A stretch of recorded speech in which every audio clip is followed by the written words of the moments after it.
yacu n'ijwi ryacu twese.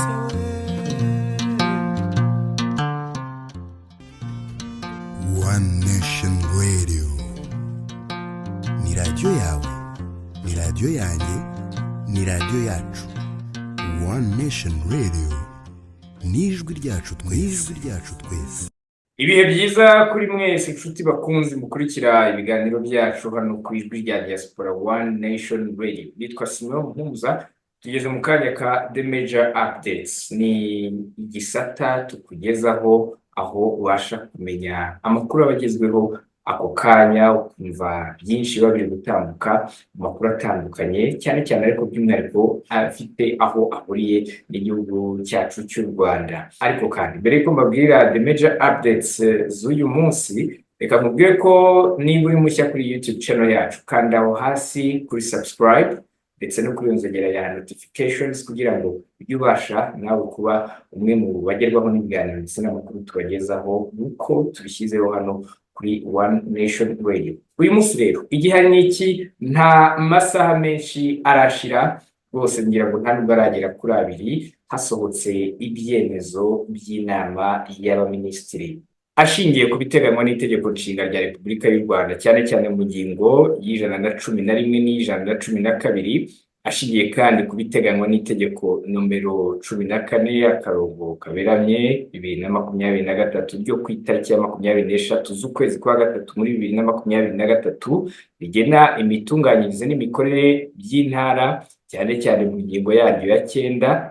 None kuri uyu munsi tariki 14 Ukuboza, Perezida wa Repubulika y'u Rwanda Paul Kagame yashyizeho abayobozi mu nzego zitandukanye. Abayobozi bashyizweho mu nzego zitandukanye barimo Uwineza Valence, yagizwe umuyobozi w'ibiro bya Perezida wa Repubulika.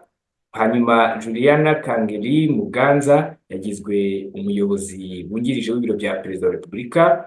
Colonel Retired Donat Ndamage, ambasaderi uhagarariye u Rwanda muri Mozambique. Hanyuma Urujeni Bakuramutsa yagizwe ambasaderi uhagarariye u Rwanda muri Jordan. Hanyuma Lawrence Manzi aba ambasaderi uhagarariye u Rwanda muri Brazil. Arthur Asimwe, uyu yagizwe Deputy Chief of Mission muri ambasade y'u Rwanda i Washington DC. Prudence Rubingisa agirwa guverineri w'intara y'Iburasirazuba. Hanyuma Cleophas Barore agirwa umuyobozi mukuru w'ikigo cy'igihugu cy'itangazamakuru. Hanyuma Samuel Nsengiyumva yagizwe umujyanama mu nama njyanama y'umujyi wa Kigali. Hanyuma Solange Yanone nawe aba umujyanama mu nama njyanama y'umujyi wa Kigali. Mu bandi bayobozi bahawe imyanya, Dr Felicien Usengumukiza yagizwe umuyobozi wungirije w'ikigo cy'igihugu cy'imiyoborere RGB. Dr Willy Mugenzi agirwa Chief Operations Officer mu kigo cya Rwanda Cooperation Initiative. Hanyuma Madame Stella Nteziryayo agirwa Chief Economist muri Minisiteri y'Imari n'Igenamigambi Minecofin. Hanyuma Madame Anita Kayirangwa agirwa umunyamabanga mukuru mu rukiko rw'ikirenga. Bwana Eric Uwitonze Amahoro agirwa umunyamabanga uhoraho muri Minisiteri y'Ubumwe bw'Abanyarwanda n'Inshingano Mboneragihugu ariyo Minubumwe. Nguko uko bimeze, ni imyanya mishya cyangwa se n'inshingano zishya zahawe aba bayobozi batandukanye bashyizwe muri imyanya na nyakubahwa Perezida wa Repubulika y'u Rwanda Paul Kagame. Mu bindi nakubwira biri kuvugwa mu makuru yatambutse muri uyu munsi wamenya ari gukwirakwira mu binyamakuru bitandukanye by'umwihariko ibikorera mu Rwanda, nuko kuri ubu ngubu igihari nuko urwego rw'igihugu rw'iterambere RDB rwatangaje ko mu bihe by'iminsi mikuru w'isoza umwaka, amasaha yo gufungura serivisi z'utubari, amahoteli, utubyiniro na za resitora yongerewe mu minsi mikuru, aho ku minsi y'ikiruhuko isoza umwaka zemerewe gutangwa ijoro ryose. Amabwiriza rero yashyizwe ahagaragara na RDB kuri uyu munsi turiho nyine wa tariki 14 Ukuboza 2023, agaragaza ko ibikorwa by'amahoteli, utubari, resitora n'utubyiniro ngo bizajya bikora kugeza saa 8 z'ijoro kuva ku wa mbere kugeza ku wa kane, mu gihe kuva ku wa gatanu kugeza ku cyumweru cyangwa ku minsi y'ikiruhuko izi serivisi zizajya zitangwa ijoro ryose. Iri tangazo rero RBA yasohoye rivuga ko ngo ibirori bisoza umwaka byatangiye kandi guverinoma y'u Rwanda ishaka ko abanyarwanda bishima, ariyo mpamvu RBA yashyizeho amasaha y'agateganyo yo gukora muri ibi bihe kuva ku itariki ya 15 Ukuboza 2023, ubwo ni ku munsi w'ejo wa gatanu tariki 15 nyine kugeza tariki 7 Mutarama 2024. Iri tangazo rero rigaragaza ko abakora ibi bikorwa bagomba gukomeza gukurikiza amabwiriza agenga ikumirwa ry'urusaku kandi anareba abategura ibirori byihariye. Ibindi bigomba kwitabwaho harimo kudaha ibinyobwa bisindisha abatarengeje imyaka 18 ndetse n'umuntu bigaragara ko yasinze. RBA rero ivuga ko ngo ifatanyije n'izindi nzego bazakomeza gukurikirana ishyirwa mu bikorwa ry'aya mabwiriza ndetse uzayarengaho akabihanirwa. Iyi nama rero yari yateranye iheruka y'abaminisitiri hari tariki ya 1 Kanama 2023, niyo yari yasohotsemo umwanzuro utegeka ko ibikorwa by'utubari, resitora, amahoteli n'ibitaramo gufunga saa 7 z'ijoro mu minsi y'akazi na saa 8 z'ijoro mu minsi y'impera z'icyumweru. Nguko uko bimeze.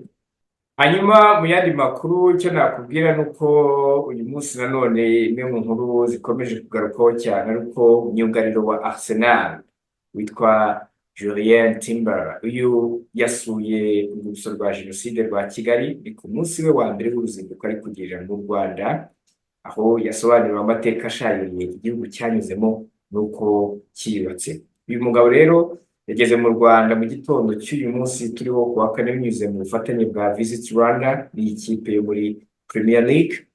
Ku gicamunsi rero nibwo yasuye urwibutso rwa Jenoside rwa Kigali, hanyuma atambagizwa ibice bigize urwibutso rwa Kigali, anasobanurirwa amateka y'uburyo umugambi wa Jenoside wacuzwe ukanashyirwa mu bikorwa, ndetse yaneretswe ko u Rwanda rwongeye kubaka ubumwe bw'abarutuye nyuma y'amateka rwanyuzemo. Ikindi nakubwira nuko yaje kuva ku rwibutso yerekeza kuri Kigali Pele Stadium, aho yahuye n'abana bakina umupira w'amaguru, abafana ba Arsenal FC akinira ndetse n'abanyamakuru. Hanyuma ikindi nakubwira nuko mu kwezi kwa karindwi uyu mwaka ari uyu mugabo yavuye muri Ajax aguzwe na Arsenal kuri miliyoni zigera kuri 38 n'igice z'amapaundi. Nguko rero nuko bimeze. Ngizo rero major updates z'uyu munsi twakubwira twakugezaho. Waduha igitekerezo cyawe kuri aya makuru uciye aho hasi muri comments, ukaduha igitekerezo cyawe. Hanyuma nongere mwibutse ko niba uri mushya kuri YouTube channel yacu, kanda aho hasi kuri subscribe ndetse no kuri yonzogera notifications kugira ngo nawe winjire mu muryango mugari w'abadukurikira hano ku ijwi rya Diaspora One Nation Radio. Nitwa Simeon Stizo Mpunza, reka soze mbifuriza ibihe byiza.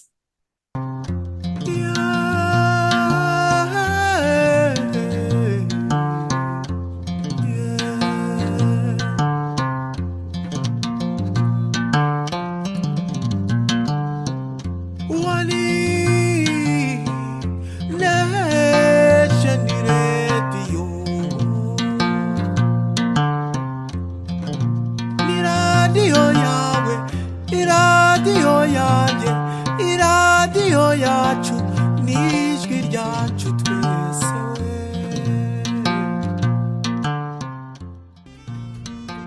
One Nation Radio ni radiyo yawe, ni radiyo yanjye, ni radiyo yacu. One Nation Radio ni ijwi ryacu twese.